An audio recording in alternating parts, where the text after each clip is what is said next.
The Urantia Book. Part 2. The Local Universe. Sponsored by a Nebadon Corps of Local Universe Personalities acting by authority of Gabriel of Salvington. Paper 32. The Evolution of Local Universes. A local universe is the handiwork of a creator son of the Paradise Order of Michael. It comprises 100 constellations, each embracing 100 systems of inhabited worlds. Each system will eventually contain approximately 1,000 inhabited spheres.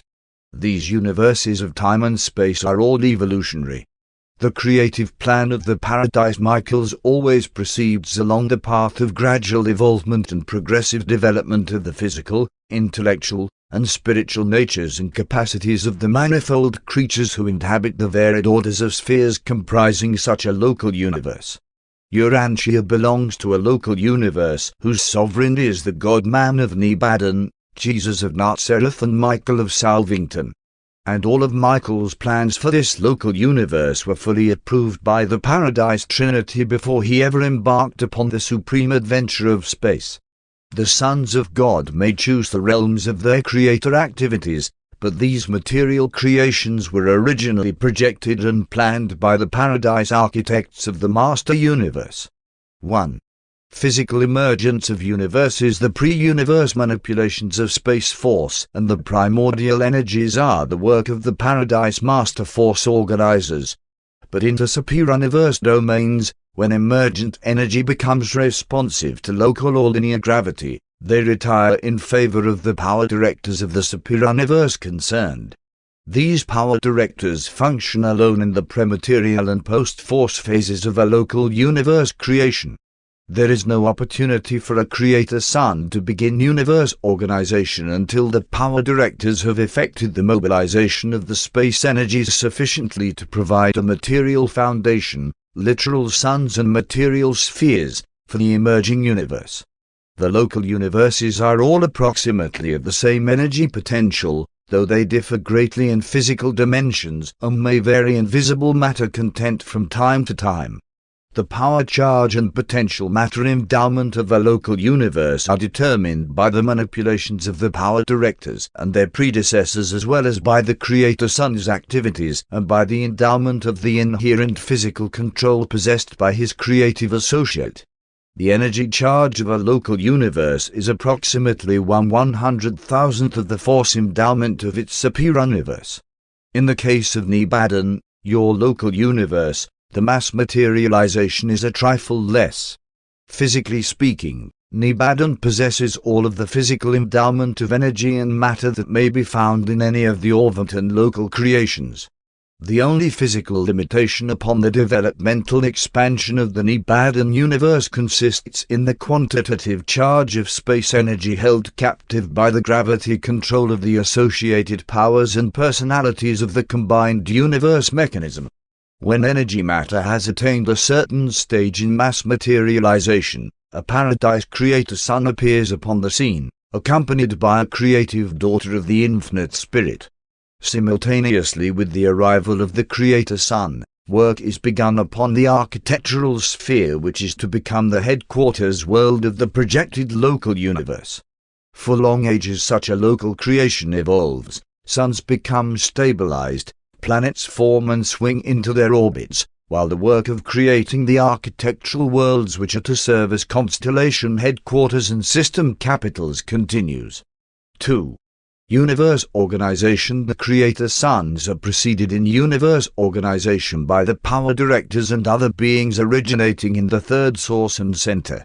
From the energies of space, thus previously organized, Michael, your creator son, established the inhabited realms of the universe of Nebadon and ever since has been painstakingly devoted to their administration. From pre-existent energy these divine sons materialize visible matter, project living creatures, and with the cooperation of the universe presence of the infinite spirit, create a diverse retinue of spirit personalities. These power directors and energy controllers, who long preceded the creator son in the preliminary physical work of universe organization, later serve in magnificent liaison with this universe son, forever remaining in associated control of those energies which they originally organized and circuitized.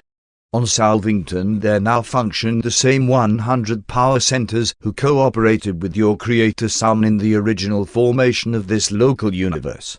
The first completed act of physical creation in Nebadon consisted in the organization of the headquarters world, the architectural sphere of Salvington, with its satellites.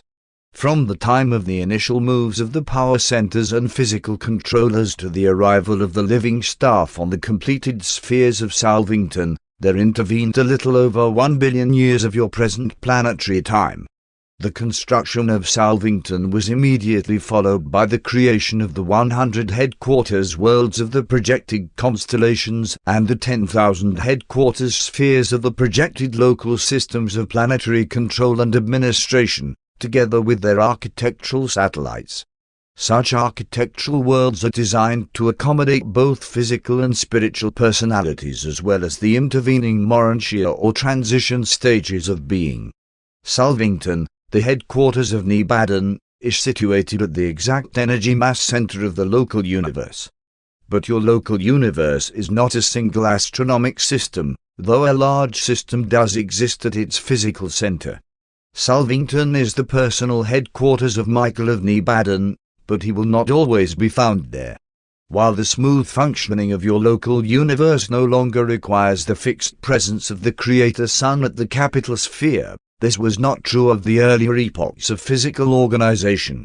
A Creator Sun is unable to leave his headquarters world until such a time as gravity stabilization of the realm has been effected through the materialization of sufficient energy to enable the various circuits and systems to counterbalance one another by mutual material attraction. Presently, the physical plan of a universe is completed, and the Creator Sun, in association with the creative spirit, projects his plan of life creation. Whereupon does this representation of the infinite spirit begin her universe function as a distinct creative personality. When this first creative act is formulated and executed, there springs into being the bright and morning star, the personification of this initial creative concept of identity and ideal of divinity. This is the chief executive of the universe, the personal associate of the Creator Sun, one like him in all aspects of character, though markedly limited in the attributes of divinity. And now that the right-hand helper and chief executive of the Creator Sun has been provided, there ensues the bringing into existence of a vast and wonderful array of diverse creatures. The sons and daughters of the local universe are forthcoming, and soon thereafter the government of such a creation is provided, extending from the supreme councils of the universe to the fathers of the constellations and the sovereigns of the local systems, the aggregations of those worlds which are designed subsequently to become the homes of the varied mortal races of all creatures, and each of these worlds will be presided over by a planetary prince. And then, when such a universe has been so completely organized and so repletely manned, does the Creator Sun enter into the Father's proposal to create mortal man in their divine image. The organization of planetary abodes is still progressing in Nebadon, for this universe is, indeed, a young cluster in the starry and planetary realms of Orventon. At the last registry there were 3,840,101 inhabited planets in Nebadon, and Satania, the local system of your world, is fairly typical of other systems. Satania is not a uniform physical system, a single astronomic unit or organization. Its 619 inhabited worlds are located in over 500 different physical systems. Only 5 have more than 2 inhabited worlds, and of these only 1 has 4 peopled planets, while there are 46 having 2 inhabited worlds. The Satania system of inhabited worlds is far removed from Uversa and that great sun cluster which functions as the physical or astronomic center of the 7th superuniverse.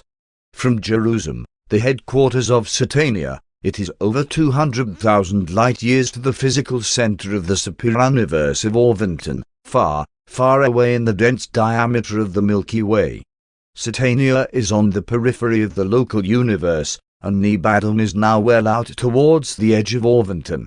From the outermost system of inhabited worlds to the center of the superuniverse is a trifle less than 250,000 light-years.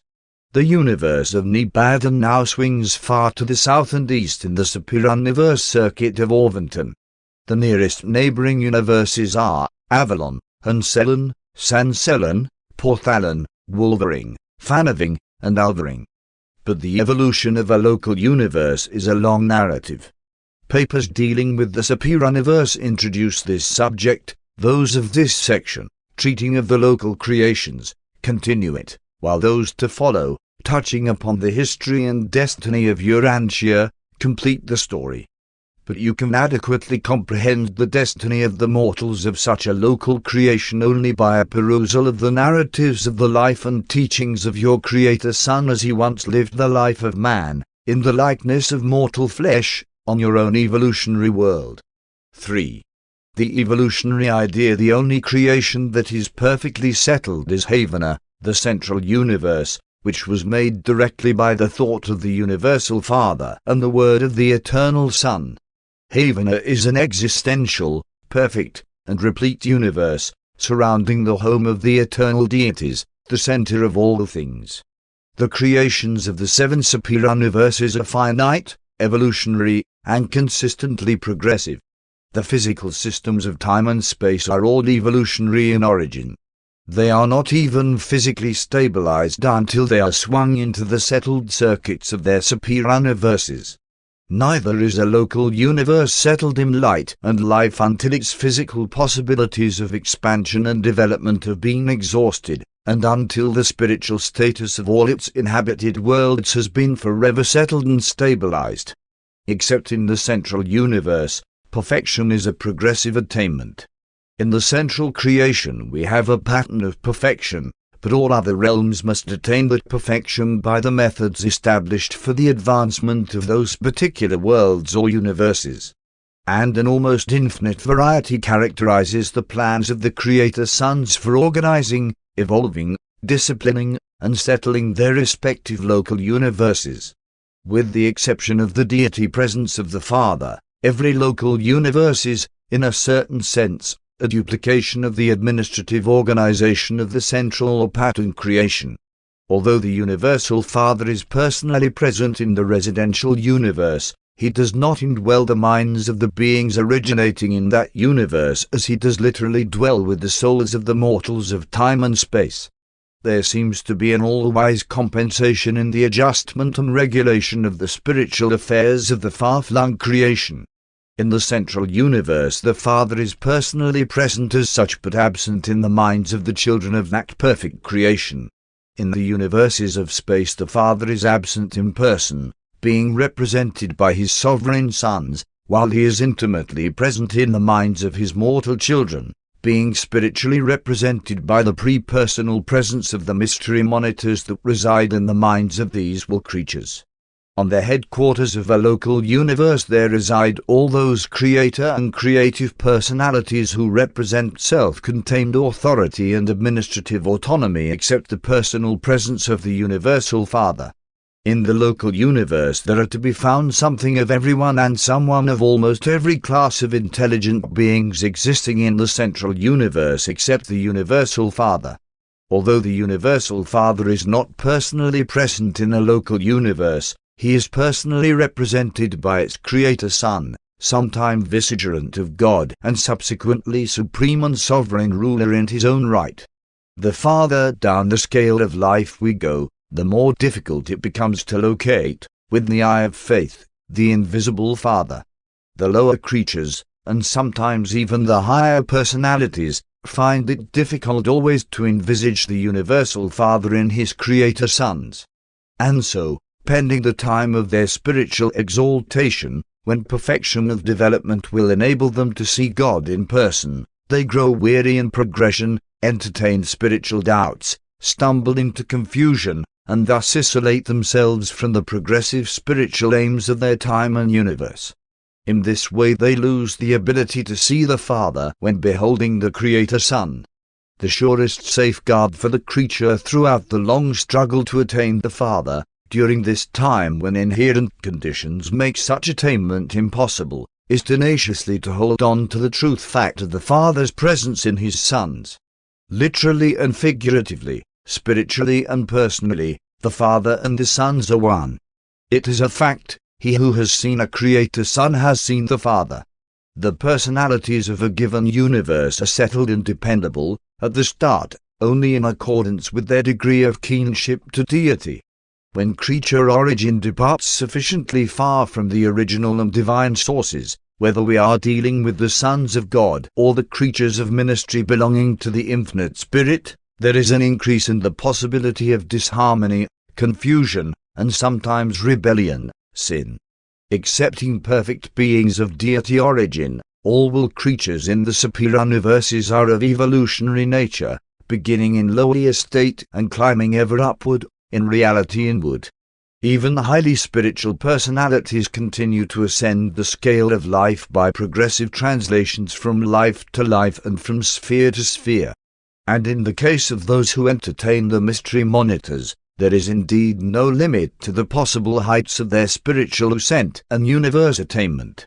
The perfection of the creatures of time, when finally achieved, is wholly an acquirement, a bona fide personality possession. While the elements of grace are freely admixed, nevertheless, the creature attainments are the result of individual effort and actual living, personality reaction to the existing environment. The fact of animal evolutionary origin does not attach stigma to any personality in the sight of the universe as that as the exclusive method of producing one of the two basic types of finite intelligent creatures. When the heights of perfection and eternity are attained, all the more honor to those who began at the bottom and joyfully climbed the ladder of life, round by round, and who, when they do reach the heights of glory, will have gained a personal experience which embodies an actual knowledge of every phase of life from the bottom to the top. In all this is shown the wisdom of the creators. It would be just as easy for the Universal Father to make all mortals perfect beings, to impart perfection by his divine word. But that would deprive them of the wonderful experience of the adventure and training associated with the long and gradual inward climb, an experience to be had only by those who are so fortunate as to begin at the very bottom of living existence. In the universes encircling Havona there are provided only a sufficient number of perfect creatures to meet the need for pattern teacher guides for those who are ascending the evolutionary scale of life. The experiential nature of the evolutionary type of personality is the natural cosmic complement of the ever-perfect natures of the Paradise Havona creatures. In reality, both perfect and perfected creatures are incomplete as regards finite totality. But in the complemental association of the existentially perfect creatures of the Paradise Havona system with the experientially perfected finaliters ascending from the evolutionary universes, both types find release from inherent limitations and thus may conjointly attempt to reach the sublime heights of the ultimate of creature status. These creature transactions are the universe repercussions of actions and reactions within the sevenfold deity, wherein the eternal divinity of the Paradise Trinity is conjoined with the evolving divinity of the supreme creators of the time-space universes in, by, and through the power-actualizing deity of the Supreme Being. The divinely perfect creature and the evolutionary perfected creature are equal in degree of divinity potential, but they differ in kind. Each must depend on the other to attain supremacy of service. The evolutionary superuniverses depend on perfect Havona to provide the final training for their ascending citizens, but so does the perfect central universe require the existence of the perfecting superuniverses to provide for the full development of its descending inhabitants. The two prime manifestations of finite reality, innate perfection and evolved perfection, be they personalities or universes, are coordinate, dependent, and integrated. Each requires the other to achieve completion of function, service, and destiny. 4. God's relation to a local universe. Do not entertain the idea that, since the Universal Father has delegated so much of himself and his power to others, he is a silent or inactive member of the deity partnership.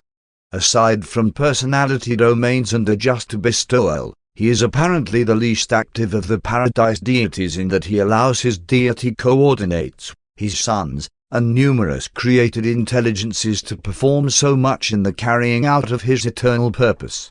He is the silent member of the creative trio only in that he never does aught which any of his coordinate or subordinate associates can do. God has full understanding of the need of every intelligent creature for function and experience, and therefore, in every situation, be it concerned with the destiny of a universe or the welfare of the humblest of his creatures, God retires from activity in favor of the galaxy of creature and creator personalities who inherently intervene between himself and any given universe situation or creative event.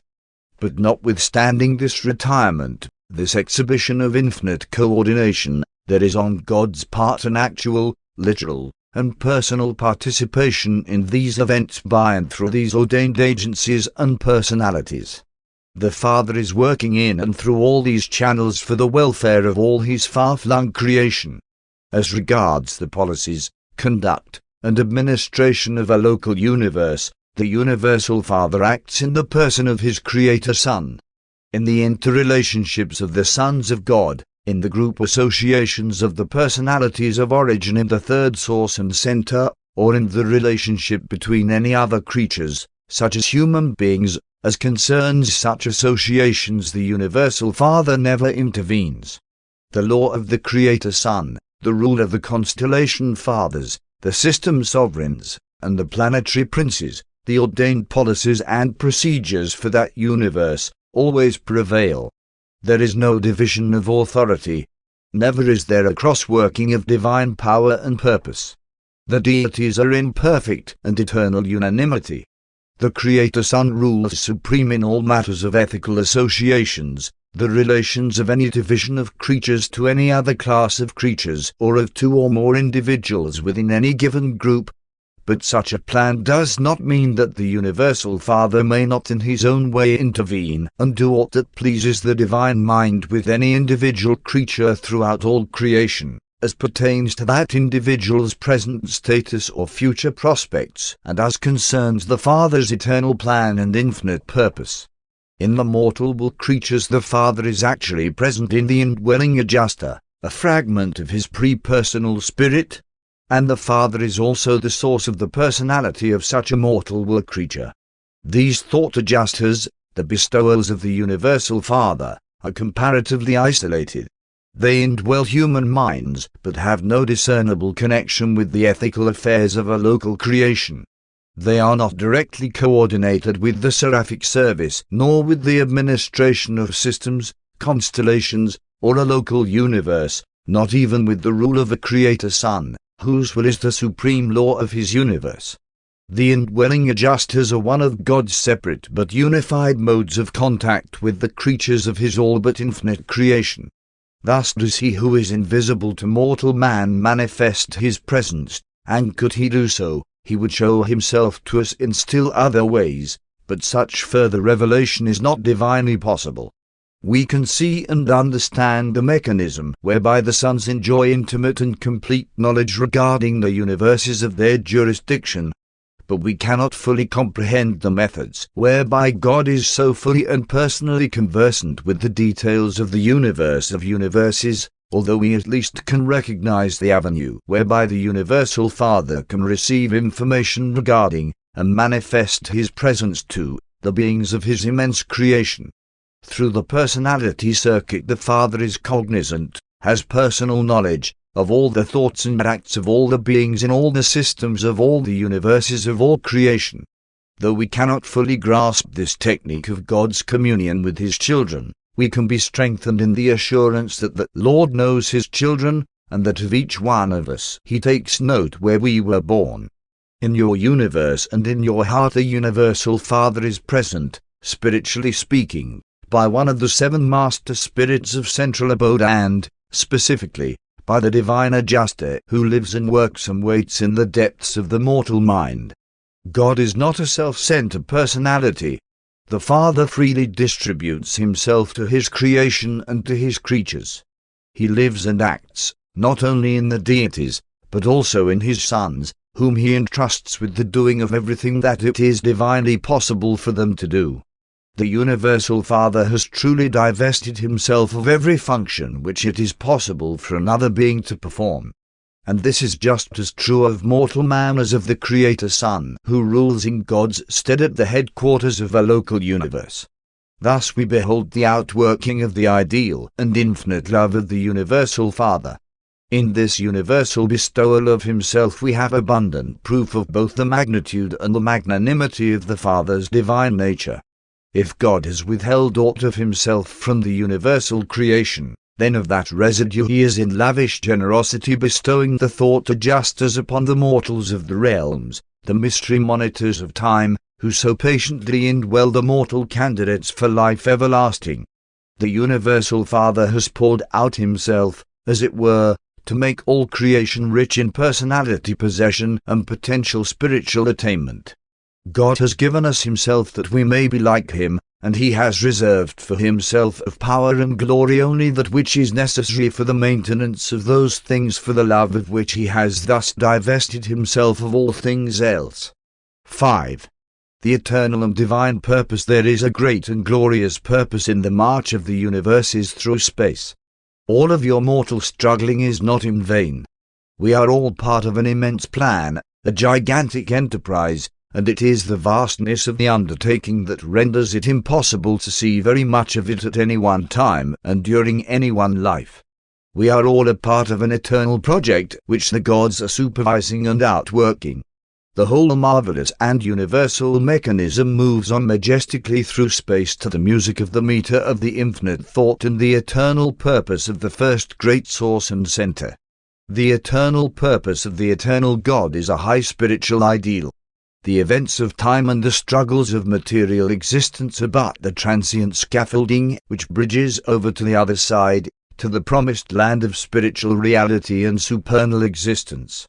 Of course, you mortals find it difficult to grasp the idea of an eternal purpose. You are virtually unable to comprehend the thought of eternity, something never beginning and never ending. Everything familiar to you has an end. As regards an individual life, the duration of a realm, or the chronology of any connected series of events, it would seem that we are dealing with an isolated stretch of time. Everything seems to have a beginning and an end. And it would appear that a series of such experiences, lives, ages, or epochs, when successively arranged, constitutes a straightaway drive, an isolated event of time flashing momentarily across the infinite face of eternity. But when we look at all this from behind the scenes, a more comprehensive view and a more complete understanding suggest that such an explanation is inadequate, disconnected, and wholly unsuited properly to account for, and otherwise to correlate, the transactions of time with the underlying purposes and basic reactions of eternity. To me it seems more fitting, for purposes of explanation to the mortal mind, to conceive of eternity as a cycle and the eternal purpose as an endless circle, a cycle of eternity in some way synchronized with the transient material cycles of time.